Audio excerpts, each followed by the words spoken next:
Budget.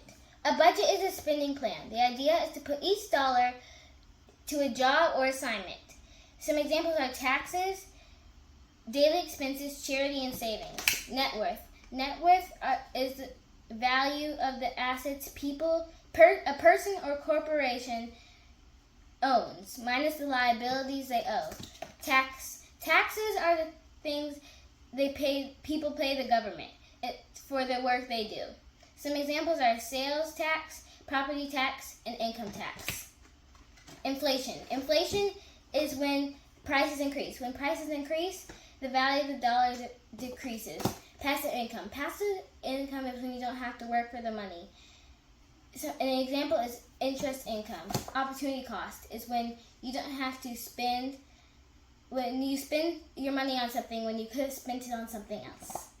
6-card challenge.